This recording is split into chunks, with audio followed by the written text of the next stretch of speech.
Hi, my name is Annalyn R. Felipe from BSCS 3ADM. So, this video, I'm going to explain about the basic elements of Python. So, before I'm going to explain about the basic elements of Python, so we're going to talk about what is a Python. So, what is all about a Python? So, what is a Python? Python is a computer programming language often used to build websites and software, automate tasks, and conduct data analysis. So, Python is a general purpose language, meaning it can be used to create a variety of different programs and isn't specialized for any specific problems. So next, we're going to talk about the basic elements of a Python. Basic elements of a Python. A statement is an instruction that performs an action. For example, the statement LBL dot back color equal to color dot blue. So this sets the background color of LBL to blue. Next is functions. So a function is a statement that returns a value. For example, the function input box returns the value of its dialog text field. Next, variables. A variable is a word defined in the program that stores a value. So, for example, the statement message is hello world. It stores a string of characters in a variable called message. Operators. So, operator is an arithmetical symbol. So, example, the asterisk character is the multiplication operator, and the forward slash character is the division operator.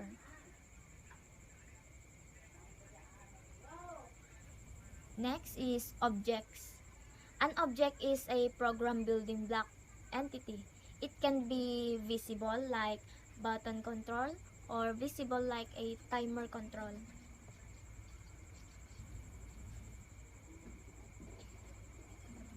So, properties. A property is a characteristic of an object. For example, the property btn text is the text property of the object.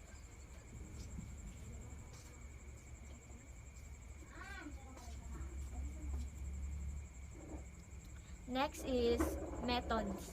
A method is an action that an object can perform.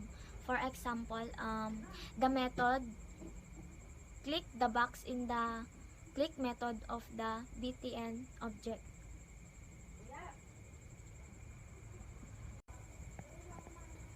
Comments.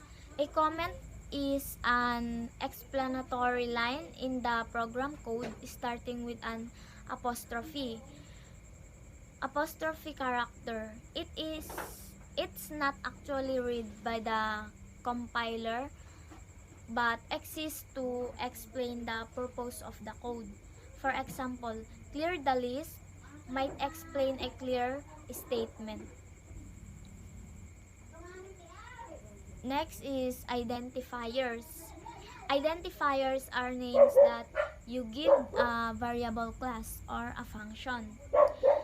There are certain rules for naming identifiers similar to the variable declaration rules, such as no special character except underscore is used as an identifier.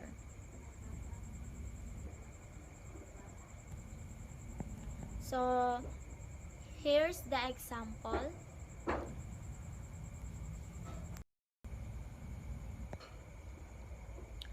So as we discussed, Python is case sensitive. So therefore, if we declared Python and Python, both are different identifier names. For example, you can see at my screen. So next is literals. Literals are the data given in a variable or a constant. But there are four basic types of literals available in Python, which are string literals, numeric literals, Boolean literals, and special literals. So, string literals.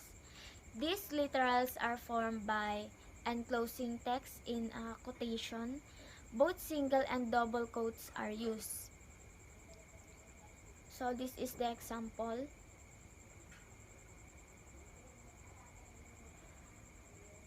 In the first line, P1 and P2 are declared in quotation marks with both single and double quote respectively. On the other hand, if we want to print something in pretext format, then use triple quotes. Multi-line identifiers print the text written between triple quotations. Next is numeric literals. Int, long, float, and complex are different ways of storing numbers in Python. So there is no special arrangement for storing large numbers in Python. There is no restricted bit for storing integer number value. It can be stored up to the memory limit in Python. Next is Boolean literals. Boolean literals have just two values, which is true or false. Remember that you cannot use them to identifiers. Next is special literals. Python has just a single special literal, which is none, which specifies that a field is not created.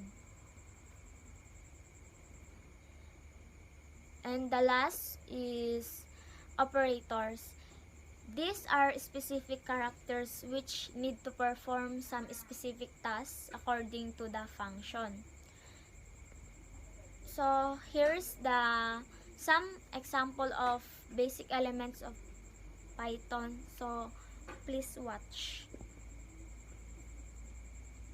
Hi everyone, today we are going to do the basic program structure in Python. So whenever there's a Python program or any other program, we have three things which are there. These are the input. Every program has to have an input which is given by the user. This input needs to get processed by the program which we have written. This processing has to be shown to the user or has to be given back to the user, which is the output. So every time we are working with any program, we need to have these three basic elements. So let's see how we can implement them in Python. So whenever you want an input from the user, there is a very simple statement for that. You just need to type input, then you can open the round brackets or we say parentheses. You can open the double inverted commas and inside that you can write your prompt which you want the user to read, and according to that the user will type an input. For example, if I want the user to enter his or her name, I can just write inside my prompt, enter your name, and then when I run this program the user would be able to know what he or she is supposed to enter. So I can just enter any random name such as Rahul, and then I can press enter and you can see it gives me no error. So this means that this statement is completely correct. And then we can just leave processing for some time and we'll come upon it later. Now if I want to show any output to the user, what I can do for that is I can use a simple statement, that is print. Then I can open parentheses or round brackets, I can open double inverted commas, and inside it I can write whatever I want the user to get as an output. For example, if I want to tell the user, thank you for using this program, So if I want this line to be shown to the user, I can just use the print statement. When I run this, then I can see this line. Now, there's one thing to be noticed, that whatever you write inside these double inverted commas, only this would get printed, not anything outside it. Okay, so this is how you print anything, or you give an output to the user in Python. Simple, isn't it? Now, you must have noticed something in Python, that we are using these keywords like print or input, and then we are opening round brackets. And many of you might be familiar with these terms that we call them functions. So functions are the block of code in program which help us to do or perform certain tasks. Functions in Python can be of two types. They can either be built-in or user-defined. The functions which we are using right now are built-in because we have not really written them. We are just directly using them. They are pre-written. But the user-defined functions, as you can get it by the name, are the functions which have to be defined by the user first, and then they can be called for in the program. So I hope you got it right. There are two types of functions, user-defined and built-in. User-defined are not pre-written and are to be defined by the user and then called out, whereas the built-in functions are already pre-written. They are available in the Python standard libraries or other libraries and can be directly used. So after the input and output statements, we have processing. So processing is whatever other functions that we perform in the Python program except for taking input and giving output, that is except for the input and print statements. Whatever we do which involves some processing is processing. For example, if I take num equals to 2 and I take num1 equals to 3. Now if I do num1 plus num. So this is all processing. What am I doing? First of all, I'm creating a variable. Now, what is a variable? Variable is any word or is a group of alphabets which holds a certain value. And this value can be of any data type. We'll talk about data types later. So this variable can hold a value. So I'm creating a variable num and I'm assigning the value 2 to it. Then I'm creating another variable num1 and I'm assigning a value 3 to it. And then I'm adding my two variables. So this is nothing but processing. And if I run it, you'll see that I'm neither getting asked for any input nor am I seeing anything as an output, but the processing is taking place. So this is what we call processing. Anything except for input and output commands in Python is processing. So I hope that you got it right and the three elements of the program are clear to you all. So thanks for watching. If you liked the video, don't forget to like, subscribe, share and comment. Bye bye.